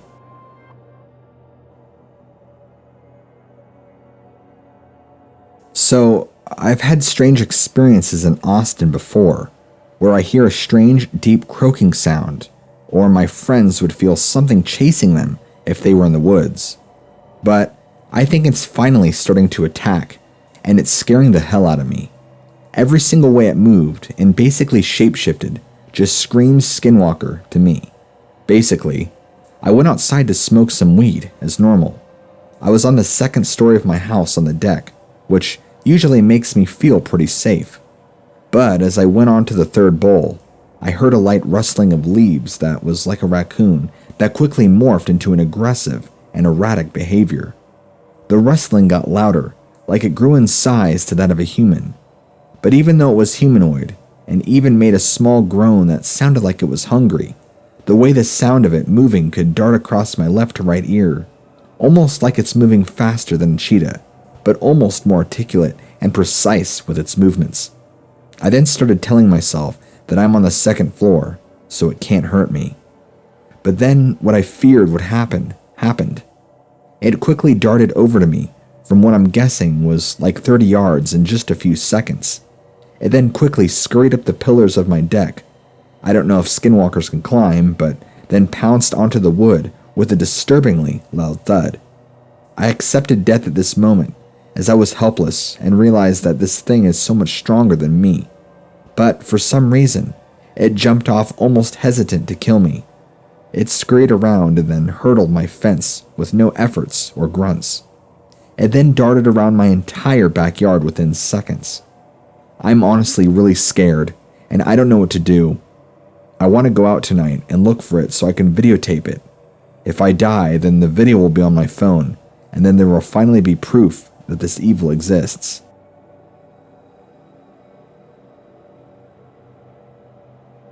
I have been hesitant on posting any story mainly due to the fact that I don't want anyone ever thinking that I or the person in the story is about is crazy. Although saying this actually happened sounds very cliche, but I can assure you the following stories are true. Now, before I begin the first story, just for a bit of background, I am an intern for a church that does work on a Navajo reservation site, helping the community on people's homes like roofing repair, repainting, and interior fixing. 8 to 5, with good pay and nice people, so overall, I'm happy with it. And as a bit of a disclaimer, I'm not trying to offend Navajo tradition in any way. This is just a first-hand story of what is currently happening on my trip. Over the past 2 months of the internship, I've begun to grow fairly close with some of the residents on the res. One lady in particular that I got to know pretty well was the superstitious type. Like, said never be outside at night, or other random seeming things to me, like that. But the biggest taboo I never knew to mention, mainly because I was told by my superiors, was Navajo folklore, like skinwalkers. However, one day it was very different in the sense that the question was just burning within me. I was on my lunch break after wrapping up painting parts of her house, and she sits next to me on her porch, and we talk for a while, but I finally feel comfortable enough to ask her about any folklore about werewolves or anything of that sorts. I didn't really expect a response. I thought maybe she'd quickly say no and then change the topic. But if anything, I was more scared I might offend her. But to my surprise, she turns her head looking toward the outside scenery, hesitates, but then says, "Yes, I know some, and I've experienced it too." She proceeded to tell me a description on the apparent equivalent to a werewolf. To paraphrase, she said this: "Werewolves look like normal people, but masked in a white paint, covering their face, arms and chest. Their whole body as white as corpse, covered with black symbols, quite possibly related to devil worshipping. More specifically, they are gravediggers and necromancers as well. They dig up bodies only to steal jewelry, although they may perform other acts to corpses," as she quickly strayed away from going into too much detail about that. "Werewolves also get their power from the devil. That is how they are able to possess such supernatural strength and endurance." I was surprised to hear this, although I figured werewolves wouldn't look anything like that in Twilight or Scooby-Doo. Although, deep down, even I thought she sounded a bit crazy. Before I could ask more questions about these werewolves, she began to tell me her own stories and interactions with these supernatural beasts, and her story still gives me the chills. She explained that one day, her and her husband were driving on the curvy roads alongside the mountains, only to find a woman with her face covered by her hands and was kneeling in the middle of the road, appearing as though she was crying. The woman looks up towards the car headlights to reveal the very same white paint and sacrificial symbols mentioned previously. Her husband honked his horn and quickly slams on the brakes, only to be too late, and hears the loud cracking sound of the woman's bones and the splash of blood all over the windshield. Once her and her husband stopped the car safely and processed what the hell just happened, they quickly run over to the spot to where they hit the woman. However, once they got to the spot, there was no body. But not only that, there was no trace of blood either. And just as a side note, this part of the res had some cliffs, but it was relatively flat land, so it would be obvious to tell where somebody is, especially if they just got hit by a car. Puzzled by what the possible explanation could be for this occurrence, her and her husband drove back home, trying to neglect the thought that they had just witnessed a werewolf. However, being the non-paranormal believers that they were at the time, they tried to just close this mind's occurrence off as them just losing their mind.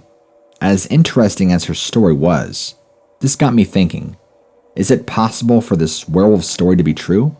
Or is this her own way of describing a skinwalker or other supernatural phenomenon because she didn't think I knew what a skinwalker was? This question kept circulating through my head, so as you could expect, the following nights made it harder for me to sleep comfortably. Because of that, during the workdays, I would feel more and more mentally drained, almost paranoid. At the end of week around 6, I was sitting in the car, driving back to the church site, and was in the mental state of mind where I was half awake and half asleep. My buddy was driving and claimed that he wanted to pull over to the gas station that was near the church to grab a couple of snacks to munch on during our debrief time in our cabin.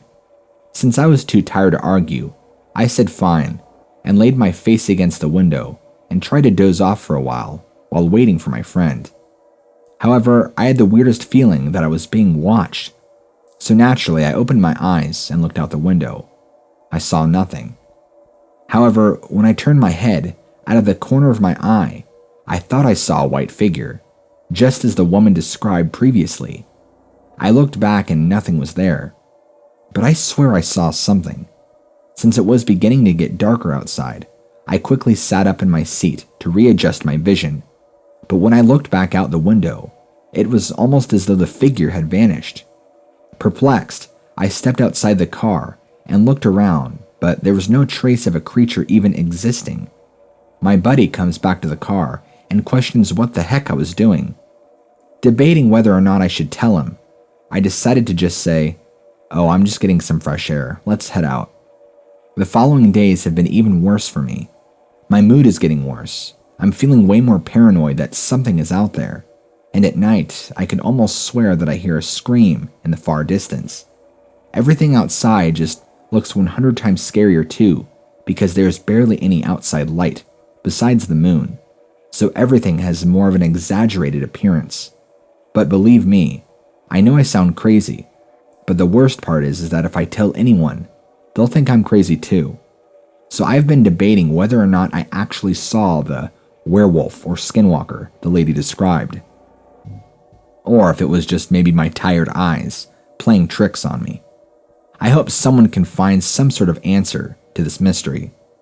Also, if you have any similar paranormal stories like this, please share in the comments.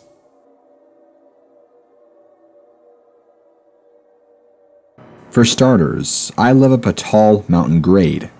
Long, slender, winding roads for about 7 miles.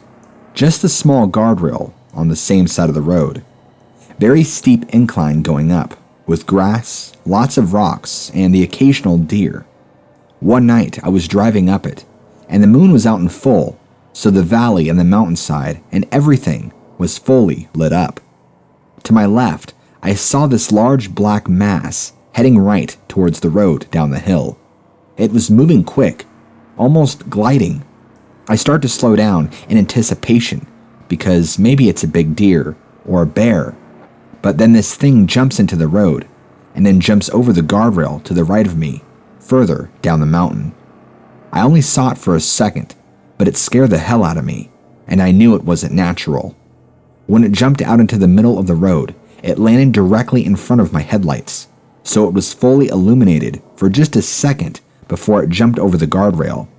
It was a large gray-black timber wolf, the largest wolf I'd ever seen, and it moved with incredible speed. The thing that bothered me the most was as it was racing down the mountainside so quickly, that it was so steep, so I don't know how it managed to do that without tumbling forward. Like I said, even its movements looked off. It looked to be gliding rather than running, and I'm not sure how it could do that with moving its limbs. I caught the glimpse of this shape about 3 seconds before it came in contact with the road. I didn't know we had wolves like that out here. I just listened to one of your Dogman videos you made a while back.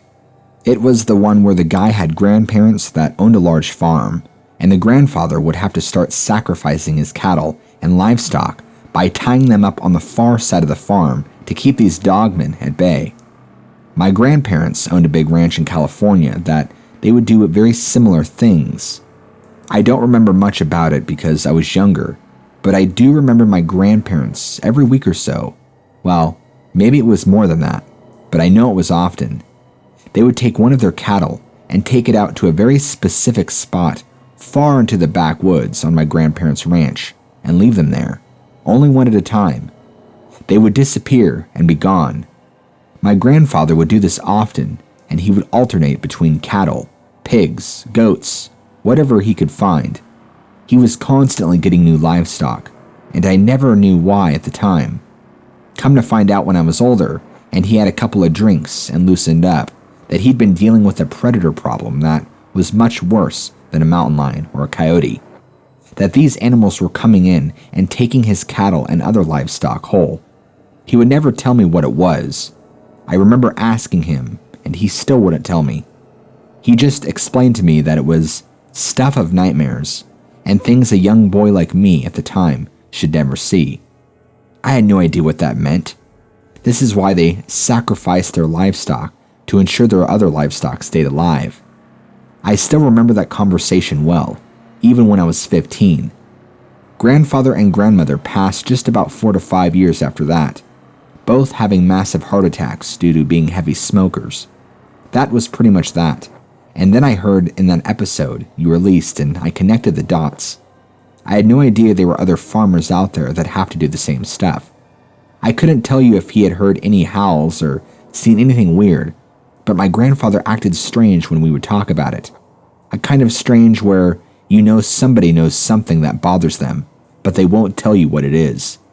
That episode makes sense to me, and I'm sure that's what it could have been. Gosh, just thinking about it makes my skin still crawl.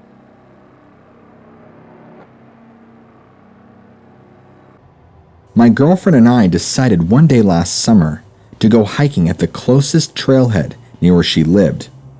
At the time, this was up in northern Michigan.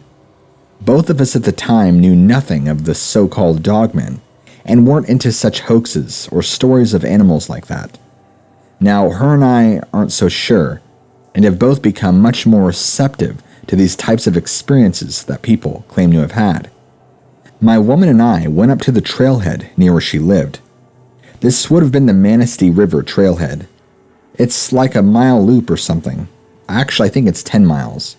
And we were going to try and do at least a couple miles and turn around again. This is in the afternoon. I don't know if the time of day is anywhere relevant, but it should help make the story a little more concise and clear. During this time, we were probably around a mile, maybe 2, into the entire trail. It was beautiful, since it was summertime outside. The surrounding forests and nature were just breathtaking, and it felt amazing to be out in the woods. As we started hiking further in, we both commented on how it was weird that we hadn't seen anyone else on the trail that day. We were literally the only ones. This trailhead is usually pretty well traversed in all seasons to my knowledge. It was a beautiful day out too, with near perfect weather. I don't know if we had been walking for maybe an hour or so, but I remember my girlfriend was the first to comment that the sounds of the birds and animals around us had gone completely silent. I'm talking pen-dropping quiet. It felt a little eerie, but we brushed it off and thought nothing of it as we went on our merry way. Not too long after that, maybe 15 minutes at most, is when we started to notice this feeling of dread. I didn't say anything, but my girlfriend started to say she didn't feel good, like something wasn't right. I had the same feeling in my gut. It felt like we shouldn't be there, like we were out of place, like something bad was about to happen.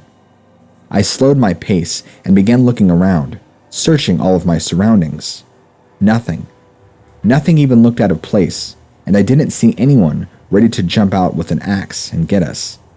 We continued on hiking, the feeling only intensifying.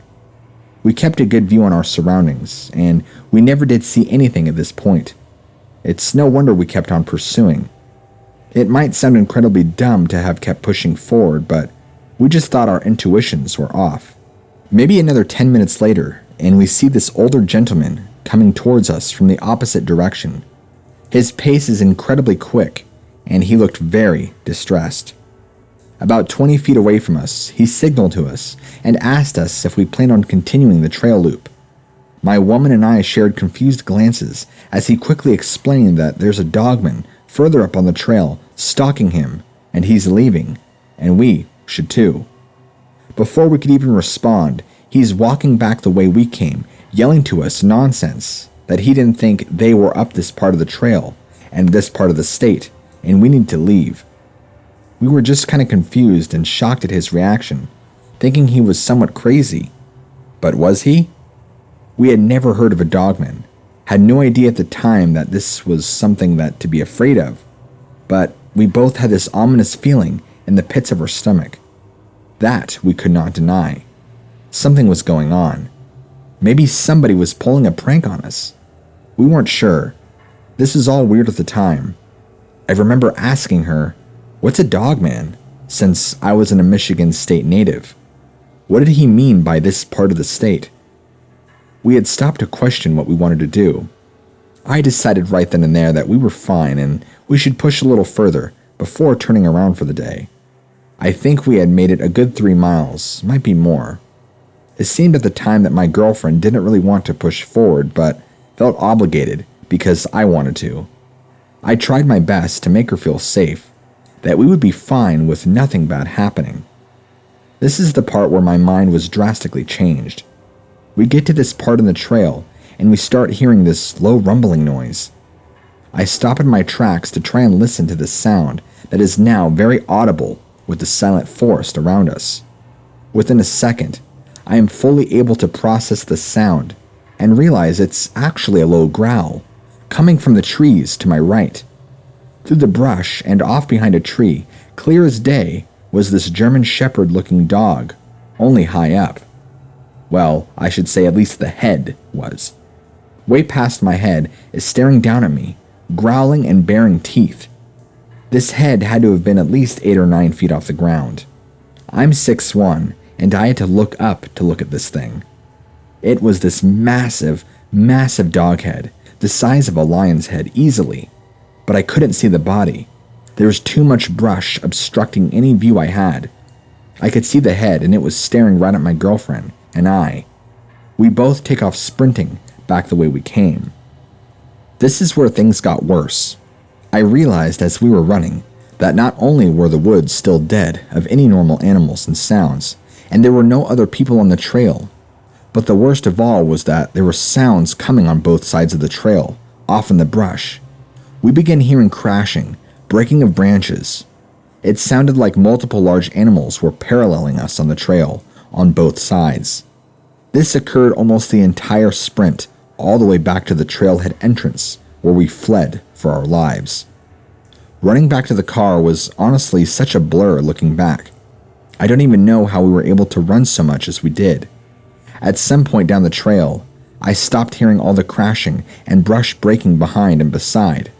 I was so pumped full of adrenaline, I don't think I fully registered that something, or multiples of something, were following us. Whatever they were had to have been huge, because they were making so much noise crashing through the trees and wilderness around us. We get back to the car, and we get the hell out of there, questioning each other and asking what happened. What was that all about? It seemed like all we had was fear and a never-ending list of questions. We asked each other about the older man that had said something about a dogman, but we didn't know anything about that at the time. Instead of being fearful, we tried to be as studious as possible, researching as much as we could and anything we could find of anything supposedly living in the wilderness of the state of Michigan. Things kept pointing back to something called a cryptid. It was in reference to a dogman, the same thing as the man on the trail had mentioned. After reading more about how they're very commonly seen up in Michigan, Wisconsin, etc., and what they look like, I truly believe we did see one of these things on that day. The description is almost to a T of what I saw. My girlfriend and I both now believe that there truly is something out there in the woods of Michigan. We're a lot more safe now when we go out, terrified of what we know is really existing, but still cautious, always checking around us and our surroundings. We haven't had to talk to anyone about this, including friends and family. For whatever reason, I guess, with all the supposed encounters, I'm surprised there isn't more talk around here about them. We honestly never knew they existed before this happened. I've got a tale for you. Still scares me shitless to think about, because what I saw should just plainly not exist. Period. I believe one of these dogman creatures tried to take my 3-year-old son. Well, 3 years old at the time. He's 10 now. At the time we lived in Indiana, I was with a company that moved me around every year or so. It was just me and my 3-year-old son in a smaller 2-bedroom, 1-bath house that we were renting. We had neighbors, but they weren't close by. We had a lot of cherry and apple trees in our yard. That much I do remember. So much so that it blocked views of neighbors and even the road, and was nice because it gave us a needed touch of privacy. My son's room at the time is facing the back end of the house, where my room is just on the other end of the hallway. One night I was sleeping, woke up to the sound of noise coming from outside my window, moving towards the back end of the house. Thinking it was somebody outside my house trying to break in, it was getting closer to my son's room, where the direction of the noise was coming from. I went into straight dad mode, grabbed my loaded shotgun that I keep locked away in my closet at night, ran down to my son's room thinking somebody was trying to break in. I'm running down my hall and I could start to hear clear as day my son screaming, and I busted the door open. My son is screaming his head off at whatever the hell I was looking at outside of his window. Standing there with the most red, haunting eyes was this animal that looked like it came from hell. Just a huge wolf face staring right at my son. I pointed my shotgun right at the window. The motion of me moving must have caught its attention because it quickly glanced over at me, and its expression went from a sinister to an "oh shit, I've been caught" kind of expression. It disappeared within a split second from the window. My son was in hysterics, and so I'm trying to console him. He slept with me for the next few weeks, too scared to even go back in his own room by himself. We never saw that thing after that. I only stayed in that house for another 5 months, and then moved again to Nevada, where I finished out my last 2 years of my time with that company. My son, being 10 now, has an interest in things unknown, and still being in Nevada, has friends that talk about skinwalkers, and are friends with friends in the Navajo, so he thinks it's super cool. He is one of those who actually told me about Dogman, Bigfoot, and all those creatures in more detail, because he's just so into cryptozoology. I'm really surprised because he doesn't even remember that night or what happened. Thank God, because I sure do. I wish I could forget it.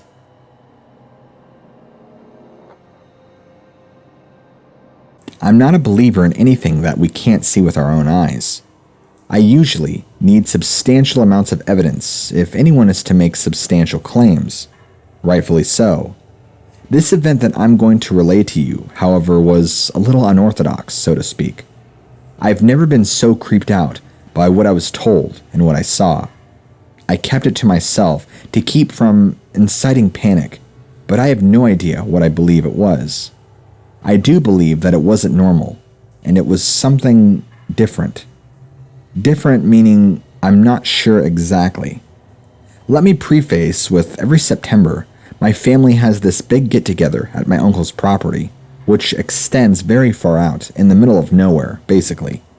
This is great because this big get-together is a huge end-of-the-summer barbecue. Lots of us drink, many eat tons and tons of food, and just good times to be had. Well, in this instance, everyone showed up to the barbecue early in the morning, and we had this massive cookout. Time to prep food, all that good stuff. Everything went great. Evening time, the kids are all around the property playing and having a great time. Everybody is eating food and having a good time. Some of the older boys are off in the woods in the far back side of my uncle's place. I was tasked with keeping tabs on them, making sure they weren't getting into trouble. My uncle has some old bear traps back there that are still very much active, poison, and some other semi-harmful things. But the boys are pretty smart and know the general area of where to stay and to not venture beyond. My uncle's woods are part of state game land, so you can get lost in them if you travel for miles on end. He loves it for hunting season. Gets a lot of deer, a lot of buck, gets a lot of turkeys as well in the spring. Anyway, so I'm sitting there chit-chatting with family for a little bit, halfway into my first paps, and the oldest of the boys, well, we'll call him Chuck for the story, pulls me to the side, and he's pale as white sheets. He looked nervous, petrified even. Something was bugging him. I grew immediate concern on his demeanor alone. He said he and his brothers and cousins left the woods and won't go back in. There's this really big shape that kept following them in the woods close by. His younger brother thought it might have been some really big person in a werewolf costume. I couldn't even process what he told me at first, just because it was so outlandish.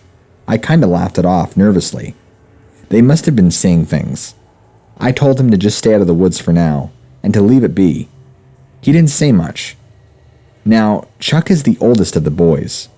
I tasked him with watching out for his younger brothers when they went and played in the woods. Fast forward a little later, right before it got too dark. I had completely forgotten all about the supposed nonsense that had occurred earlier in the evening. The sun was still out but starting to get dusky, so we thought it would be great to have a big campfire, where we sit around and drink and have fun. Well, stupid me offered to go haul a bunch of wood up from the far side of his back property up to where he wanted the fire. My uncle has about 2 to 3 cords worth of wood in this small woodshed he has on the way back side of the property, out close to where the boys were playing earlier, actually. Remember though, at this time, I had totally forgotten all about what Chuck relayed to me, and any of that really. I go grab the wheelbarrow, and I'm making my way down to the small woodshed to fill up the wheelbarrow. It's a good 600 yards away from where we were cooking out at. I make my way to the shed, set the wheelbarrow down, and start to walk into the shed to retrieve some wood.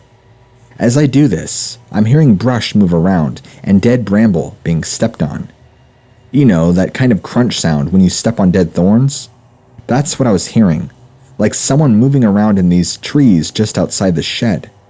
This made me curious because everybody at the barbecue was up by the house. My uncle gets quite a bit of deer and other small animals coming through here, so I just thought it was that and ignored it. I'm grabbing split pieces of wood and just hucking them into the wheelbarrow. The hair on my arms and neck really starts to stand up, almost as if my body is reacting to something. I stop and listen for a second. The birds are silent. Everything around me is quiet. I can faintly hear laughter and chatter up by the house coming down this way, echoing. But the wind is all about I could really hear. This was strange. I was grabbing the last bundle of wood to throw in, and now the feeling is so strong I can't ignore it anymore, even though it's only been a couple of moments since I arrived at the shed. I was being watched. I knew it. I knew the feeling. I don't know by who or what, but I could just sense it. My mind goes into the worst possible thing. A mountain lion. I'm being stalked by a mountain lion right now, just beyond the brush. I carefully grab the wheelbarrow, and while trying to be as quiet and fast as possible, start to move back in the general direction of the house. I'm not sure if it was my reaction, or just me worried about this mountain lion was going to jump out and get me, but I turned around and took a quick scan of my surroundings. I didn't want to leave totally vulnerable with my back to the shed and the sounds I was hearing directly behind me. Just a few ways off in the trees was where I was hearing the rustling just moments ago. There was this large black shape. I couldn't tell what it was immediately, but I saw these pointed dog ears that were high up, at least 8 feet if I had to guess. My brain, scrambling to decipher what exactly I was looking at, understands that this definitely is not a bear. These ears were very dog-like. The mass or shape was so big that it didn't really appear to be something standing on all fours or anything like that, but rather crouching, I guess. It was way too big to be a mountain lion, and mountain lions don't crouch, not like this.